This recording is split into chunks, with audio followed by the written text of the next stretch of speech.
Nadreen, पिछला vlog हमने किया था विजय तलापति पे, जो जोसेफ विजय एक एक्टर और वहाँ पे इंडिया में सीएम बन गया तमिलनाडु में। अब उसने सीएम का जब हलफ उठाया तो उसके पास राहुल गांधी और बाकी उसके इत्तेहादी मौजूद थे। वहाँ पे उसने एक मरतबा फिर सेल्फी ली, जैसे वो हमेशा अपने फैंस के सामने, अपने क्राउड के सामने, अपनी पार्टी के लोगों के सामने वो सेल्फी लेता है। लेकिन इंटरेस्टिंग बात यह है कि उसने पहले ही बॉल पे चक्का मारा। जैसे ही वो हुकूमत में आया, उसने हलफ उठाया। जो पहली दो चीज़ों पे उसने दस्तखत किए, उनमें एक चीज़ तो ये है कि उसने तमिलनाडु के लोगों के लिए 200 यूनिट तक बिजली मुफ्त कर दी। अब आप देखें ना, एक तरफ मरीम नवाज़ ने, बिलावल ने, अलीम खान ने, इन सब ने वादे किए थे कि हम हुकूमत में आएंगे तो हम 300 यूनिट तक बिजली मुफ्त देंगे। और इन झूठों ने हुकूमत में आने के बाद ना सिर्फ बिजली 4 गुना महंगी कर दी, बल्कि जो बिजली मुफ्त देनी थी उसके ऊपर जो थोड़ी बहुत सब्सिडी थी वो भी ख़त्म कर दी। तो कितने बड़े फ्रॉडिये हैं ये सारे कारोबारी लोग हैं। इन सब के अपने अपने धंधे हैं और ये अपने कारोबार का तहफ़्फ़ुज़ देने के लिए सियासत में आते हैं और फिर सियासत के ज़रिए से अपने कारोबार को बढ़ाते हैं। और वो शख्स अपना बड़ा कारोबार छोड़कर, फिल्म इंडस्ट्री में था, 200 करोड़ उसको एक फ़िल्म का मिल जाता था, वो छोड़कर सियासत में आ गया और आकर उसने पहला हुक्म दिया कि उसके सूबे के लोगों को 200 यूनिट तक बिजली मुफ्त दी जाएगी। इंडिया में ये पहली रियासत नहीं है जहाँ पे ये हो रहा है। इंडिया में इससे पहले भी कई रियासतें बिजली के ऊपर सब्सिडीज देती हैं, बिजली मुफ्त भी देती हैं। पंजाब के अंदर 300 यूनिट तक मुबैना तौर पे बिजली वहाँ पे फ्री है। कई और जगह पे भी वो ख़ास रियायतें आवाम को देते हैं। अब तमिलनाडु में 200 यूनिट तक उसने बिजली मुफ्त कर दी। और इसके अलावा जो दूसरा उसने दस्तखत किया वो ये किया कि ड्रग्स के हवाले से एक स्पेशल टास्क फोर्स बनाई है। ये वहाँ पे बड़ा अहम इशू है। तो ये दो इशूज सबसे पहले उसने दस्तखत किए और पब्लिक ने उसको बहुत सराहा भी इस मामले के ऊपर। पाकिस्तान में जो है ना, वो हमारी तरजीहात ही कुछ और है। हमारे हुकूमती वज़रा ये बता रहे हैं कि क्योंकि हुकूमत टैक्स इकट्ठा नहीं कर पा रही, कौमी ख़जाना खाली है, इसलिए हम पेट्रोल पे लेवियाँ लगा रहे हैं, या ये जो हम महंगाई बढ़ा रहे हैं, या जो इजाफी टैक्सेस ले रहे हैं, चाहे पेट्रोल पे, चाहे बिजली पे, चाहे गैस पे, ये इसलिए ले रहे हैं कि टैक्सेस इकट्ठे नहीं हो रहे, कौमी ख़जाना खाली है। अब ये वफाकी वज़रा खुद मानना शुरू हो गए। क्यों? ये ना इंपॉर्टेंट बात जो मैं आपको कई दिनों से समझा रहा हूं कि पाकिस्तान में क्रेडिबिलिटी हुकूमत की बची नहीं है। लोगों को आसिम मुनीर साहब पे या उनकी टीम पे बिल्कुल भरोसा नहीं है। इसलिए कोई भी पाकिस्तान में पैसा लगाने को, कारोबार करने को तैयार नहीं है, ना पाकिस्तान के अंदर ना पाकिस्तान के बाहर। ये तो सिर्फ डोनाल्ड ट्रंप को काम पड़ा हुआ है आसिम मुनीर साहब से, इसलिए उसने गेम चुक के रखी हुई है, आसिम मुनीर साहब की भी और शहबाज शरीफ साहब की भी, क्योंकि ट्रंप को काम पड़ा हुआ है। जब उसका काम निकल जाएगा तो जैसे हमेशा अमेरिका लात मारता है, वैसे ही अमेरिका लात मारेगा। ये उसका एक पुराना तरीक़ाकार है और हमने ये हमेशा होते हुए देखा है। थोड़े बहुत पीनट्स वो हमें दे देगा, उसके बाद वो क्या होगा, हम कर्जा भी नहीं उतार पाएंगे जो हमें कर्जा भी मिल रहा है। तो लोग भरोसा नहीं कर रहे, ना मिलिट्री एस्टेब्लिशमेंट पे, ना मौजूदा जाली हुकूमत के ऊपर, और किसी किस्म का एतबार ना करने की वजह से कारोबारी ज़िंदगी बंद है। लिहाजा अवाम का खून नचोड़ के अब ये पैसा इकट्ठा करते हैं कि कुछ भी करके ये दिवालिया से पाकिस्तान को बचाएं। नादरीन, तरजीहात जब इस तरह की होना तो अवाम को कोई नहीं पूछता। इस लेवल का जुल्म पाकिस्तान में हो रहा है। एक जर्नलिस्ट हैं जफ़र नकवी साहब, उन्होंने एक बड़ा ही दिल खराश वाक़या रिपोर्ट किया, और ना सिर्फ रिपोर्ट किया बल्कि उन्होंने अल्लाह को हाजिर नाजिर जानकर उन्होंने हल्फन इस बात को रिपोर्ट किया। नॉर्मली जर्नलिस्ट ऐसी बात नहीं लिखता कि मैं अल्लाह को हाजिर नाजिर जानकर हल्फन ये बात कर रहा हूँ, ऐसा जर्नलिस्ट नहीं कहता। लेकिन उन्होंने ये कहा क्योंकि ये वाक़या वो ज़ाती तौर पे जानते हैं, उनको अच्छी तरह इसका पता है। वो ये कहते हैं कि मेरा एक जानने वाला लड़का है, पंजाब में गाड़ियों के शोरूम पर काम करता है। इसने किसी वकील से कोई गाड़ी ली, कुछ पैसे रहते थे। ये लड़का और दो लड़के वकील से पैसे लेने वहाँ पे गए और वहाँ पे रोला पड़ गया और उस वकील से इनकी लड़ाई हो गई। उस वकील ने इन पर डकैती का पर्चा करवा दिया और 2024 का ये केस है। चंद हफ्ते पहले सीटीडी वाले इस लड़के को उठाकर ले गए और तफ्तीश शुरू कर दी। इस बच्चे की दाईं टांग पर हथौड़ा मारा, नीचे पत्थर रखा और बीच में टांग, और ऊपर से हथौड़ा मारा और बच्चे की टांग का कचूमर निकाल दिया। बच्चे की टांग ज़ाया हो गई। वो एक यतीम बच्चा है। उसकी माँ धाड़े मार मार कर मरीम नवाज़ को बद्दुआएं दे रही है। पूछना यह था कि पंजाब क्या हलाकू खान की हुकूमत आ गई है? कोई खुदा का खौफ नहीं रह गया? कोई फ़िरौन और नमरूद के अंजाम से डरो, मेरी आंखों से तो आंसू नहीं थम रहे। अब ये बात एक जर्नलिस्ट बता रहे हैं कि सीटीडी को पंजाब का किलिंग स्क्वाड बना दिया गया है। तुम्हें अदालती इख्तियार इस्तेमाल करने का किसने हक दिया? मावरा अदालत लोगों को कत्ल किया जा रहा है। अब ये एक ओपन सीक्रेट है पंजाब के अंदर कि अगर आप किसी पुलिस वाले को नापसंद हैं तो वो सीसीडी के जरिए आपको मरवा भी सकता है, आपको माजूर भी करवा सकता है, आपके साथ कुछ भी हो सकता है एक जाली मुकदमा दर्ज करके। तो पंजाब में एक पुलिस राज नाफिज कर दिया गया है। देखिए, उन ममालिक में पुलिस ताकतवर और पूरे इख्तियारात के साथ बहुत अच्छी भी लगती है जहाँ पे इंसाफ होता है। पाकिस्तान में तो इंसाफ है ही नहीं। पुलिस का महकमा जो है वो पाकिस्तान के करप्ट तरीन महकमों में से एक महकमा है। अब जब इन लोगों को आप इतने बड़े इख्तियारात दे देंगे कि ये इंसान को कत्ल भी कर सकते हैं, हालांकि ये मावरा कानून है, मावरा अदालत है। आप अदालत में जाएं, केस चलाएं, अदालत फांसी देती है तो दे दे, अदालत उम्र कैद दे सकती है, लंबी सज़ा दे सकती है। लेकिन यहाँ पुलिस ने एक आसान रास्ता ढूंढा, जो पसंद नहीं है या जो मुजरिम है उसका फैसला खुद ही कर दो। और बहुत सारे बेगुनाह भी पुलिस के इस बदले की भेंट चढ़ गए। लोगों ने बहुत पैसा दे के अपने मुखालिफिन को भी कत्ल करवाया। अब ये जो मामला है ये उसकी एक वाज़ेह मिसाल है कि वकील के साथ पैसों का रोला था, वहाँ पे लड़ाई होती है, वकील पर्चा करवाता है, बंदा उठवाता है। 2024 में पर्चा हुआ, 2026 में बंदा उठा के नीचे पत्थर रखा, ऊपर टांग रखी, ऊपर से थोड़ा मारा और हड्डियों का कचूमर बना दिया। अब उसकी टांग ज़ाया हो गई और वो यतीम बच्चा है और इकलौता वहाँ पे अपनी माँ का वारिस है। ये ज़फ़र नकवी साहब जो जर्नलिस्ट हैं उन्होंने इसको रिपोर्ट किया। ये कितनी अफसोसनाक बात है। नादरीन, शहबाज शरीफ ने सुहेल अफरीदी को टेलीफोन किया है। ये ज़रा खबर मैं आपको पढ़ के पहले सुना दूँ, फिर मैं आपको बताता हूँ कि ये कितने ज़बरदस्त तरीके से पाकिस्तान तहरीक इंसाफ ने नॉर्मलाइज कर दिया सूरत हाल को जाली हुकूमत के साथ। वज़ीर आज़म का वज़ीर आला खैबर पख्तूनख्वा से रब्ता, दहशतगर्दी के खिलाफ हर मुमकिन ताउन फराहम करने की यकीन दहानी करवाई गई। इससे पहले भी दहशतगर्दी के वाक़यात हुए खैबर पख्तूनख्वा में, लेकिन शहबाज शरीफ ने कभी रब्ता नहीं किया। अभी रब्ता क्यों कर रहा है ये मैं आपको समझा देता हूँ। अलीमा खानम ने ऐलान किया कि सुहेल अफरीदी अडियाला जेल के बाहर पहुंचेगा अपने तमाम MPs को लेकर मंगल वाले दिन। अब मंगल आने में 2 दिन बाकी रह गए हैं। अब अडियाला के बाहर सुहेल अफरीदी ने किस लिमिट तक जाना है ये भी तो चीज़ तय होनी है ना, क्योंकि पाकिस्तान तहरीक इंसाफ अब एक ऐसी जमात बन गई है जो अच्छे बच्चे की तरह रिएक्ट कर रही। यानी बतौर अपोजिशन उन्होंने हुकूमत के लिए किसी एक दिन भी कोई ऐसी एक्टिविटी नहीं की जिससे हुकूमत के माथे पे बल आया हो। पाकिस्तान तहरीक इंसाफ के बंदों का कत्लेआम किया गया, इन्होंने आज तक FIR तक दर्ज नहीं करवाई। इमरान खान की आंख ज़ाया कर दी गई। तमाम चीज़ों को अब नॉर्मलाइज किया जा रहा है। यानी जाली हुकूमत को पहले तस्लीम ही नहीं किया जाता था, लेकिन लगभग अब इन्होंने 2 साल के बाद इतनी तब्दीली आ गई है कि जाली हुकूमत को तस्लीम कर लिया है। वज़ीर आज़म या वज़रा से रब्ता पहले बड़ी मायूब बात समझी जाती थी, अब बहुत नॉर्मल है। अब तो किसी को जस्टिफिकेशन देने की भी ज़रूरत नहीं पड़ती कि मैंने क्यों बात की।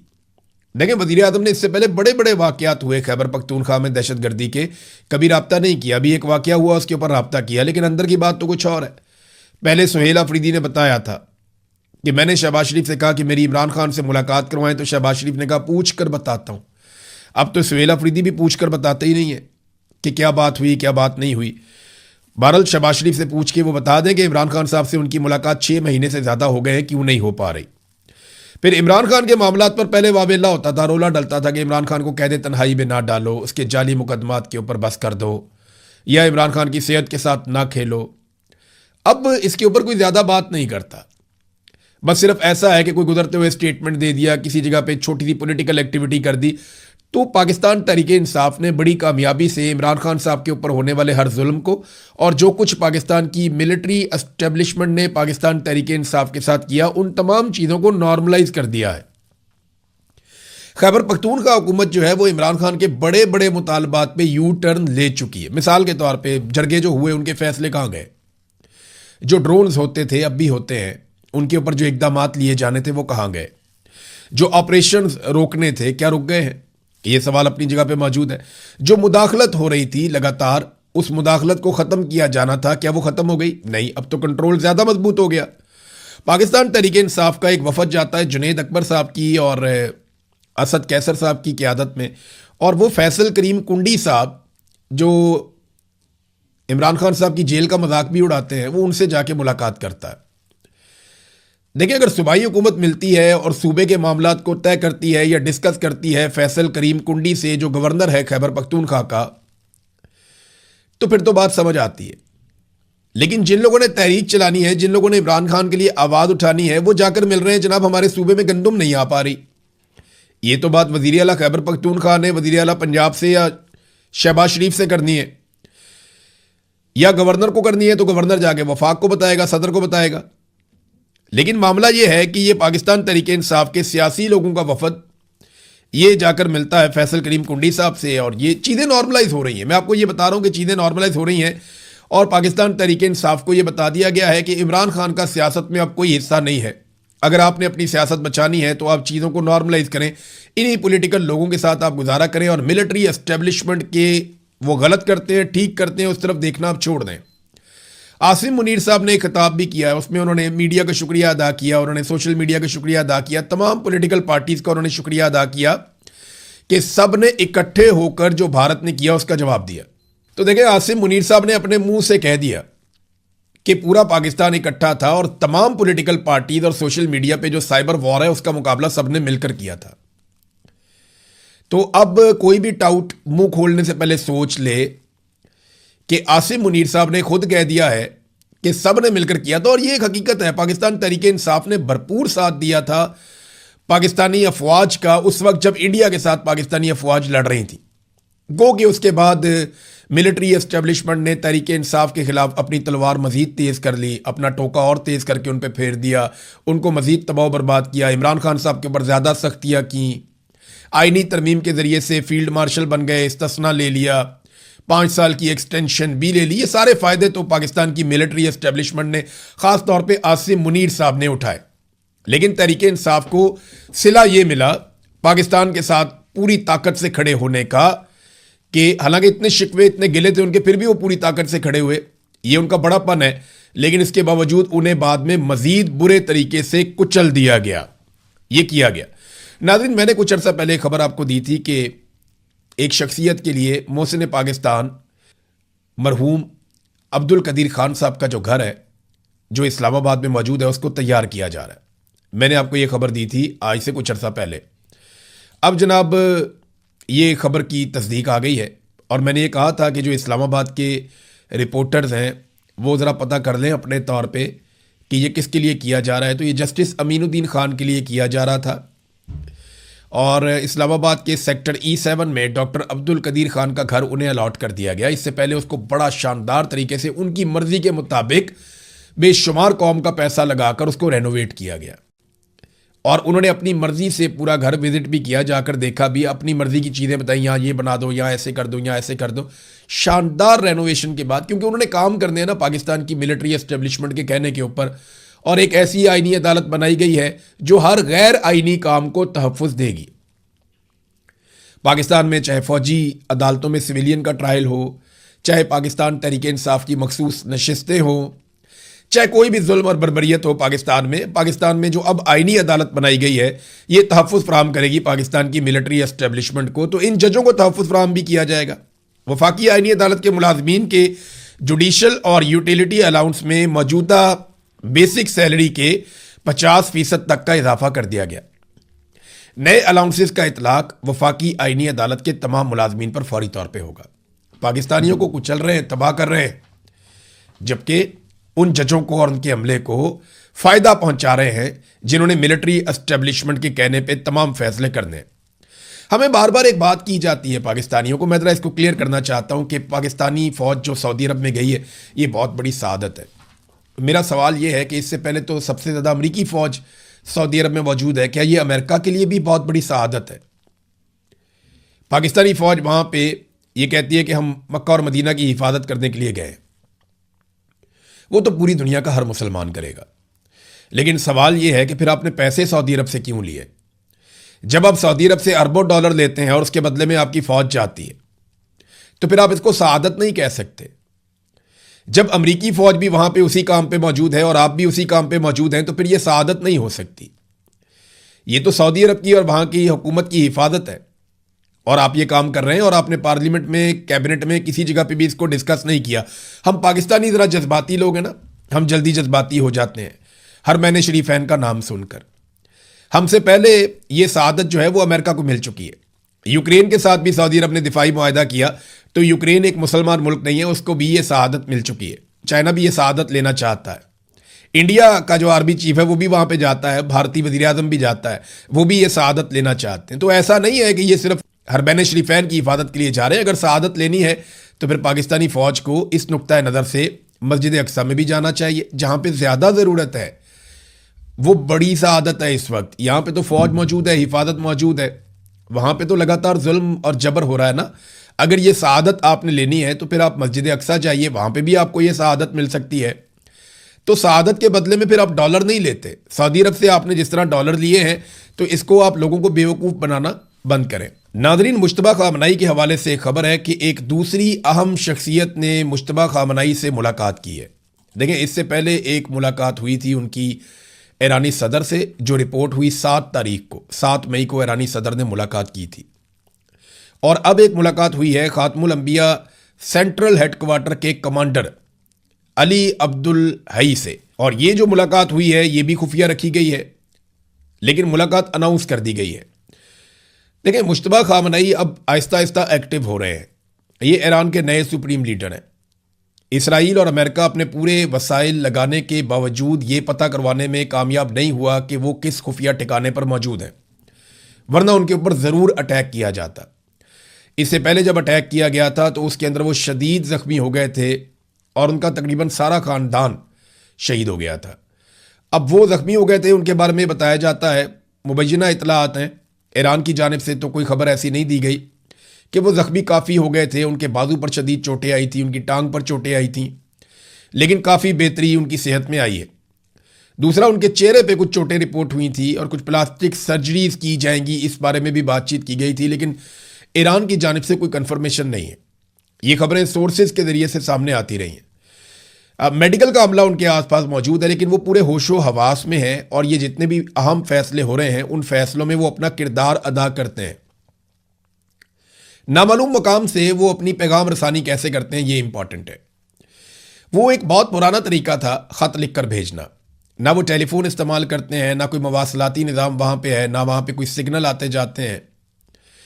तो ईरानी सुप्रीम लीडर मुश्तबा खामनाई इस वक्त ख़त लिख के उसके ज़रिए से अपने पैगामात अपनी हुकूमत तक पहुँचाते हैं, और जितनी अहम चीज़ें हैं वो भी उन तक तहरीरी तौर पे पहुँचाई जाती हैं और उनको बताया जाता है।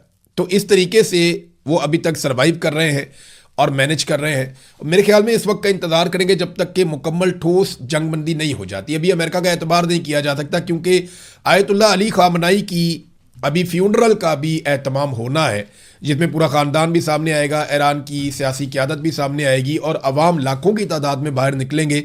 ये काम अभी ईरान में होना है नाज़रीन। लेकिन आयतुल्लाह अली खामनई की शहादत के बाद दुनिया में ना एक नई सोच पैदा हो गई है। मादूरो को उठाकर ले गए, आयतुल्लाह अली खामनई शहीद हो गए।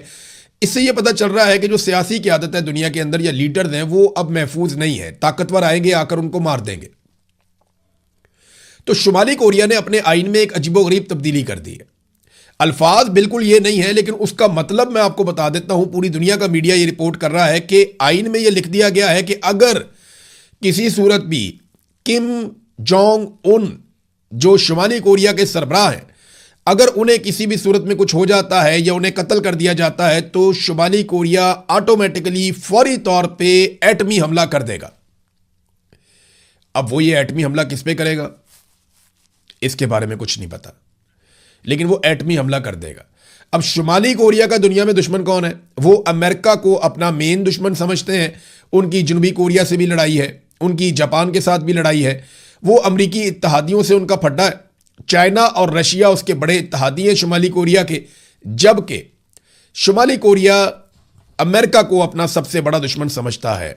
अब ये अमेरिका में खतरे की घंटी बज रही है कि अगर किम जोंग उनको कुछ भी हो गया तो ये ऑटोमेटिकली वहां से एटम बम और मिसाइल उड़ेंगे और वो एटम बम मारेंगे अमेरिका के ऊपर या अमेरिका के इत्तहादियों के ऊपर।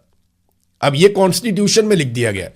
कॉन्स्टिट्यूशन में जो लफ्ज इस्तेमाल किया गया है वो बराह रास्त ये लफ्ज तो नहीं है कि किम अगर कत्ल हो जाता है, वहां पे जो वर्ड इस्तेमाल किए गए हैं, if the command and control system over the state's nuclear forces is placed in danger by hostile forces, ये वहां पे जुमला इस्तेमाल किया गया। लेकिन असल बात यह है कि वहां पे जो कमांड एंड कंट्रोल सिस्टम है उसका मरकज किसके कंट्रोल में है? वो तो किम के कंट्रोल में है। तो अगर किम जोंग उनको कुछ होता है, और सादा मतलब यह है कि अगर उन्हें कत्ल किया जाता है, तो अब तो वो बहुत महफूज आदमी है। दुनिया को उनकी हिफाजत का बंदोबस्त करना चाहिए, उनकी सिक्योरिटी का, उनकी हिफाजत का, क्योंकि अगर उन्हें कुछ हो गया तो वो एक कॉन्स्टिट्यूशन में ऐसी चीज़ लिख गए हैं और वो एक ऐसा सिस्टम बना रहे हैं जिससे ऑटोमेटिकली मिसाइल उड़ेंगे और वो उनके दुश्मनों के ऊपर बरसेंगे। नाज़रीन, आखिर में एक खबर है, मुख्तसर मैं बताता हूँ, इस पर डिटेल में बाद में बात करेंगे कि यूएई पाकिस्तानी शहरियों को डिपोर्ट कर रहा है और बड़ी तादाद में पाकिस्तानी शहरियों को पाकिस्तान भेज दिया है। हुकूमत ने इसकी तरदीद की है, लेकिन हकीकत क्या है हम एक और वीलॉग में इस पर बात करेंगे। अब तक के लिए इतना ही। अपना ख्याल रखिएगा, अपने इस चैनल का भी। अल्लाह हाफिज़।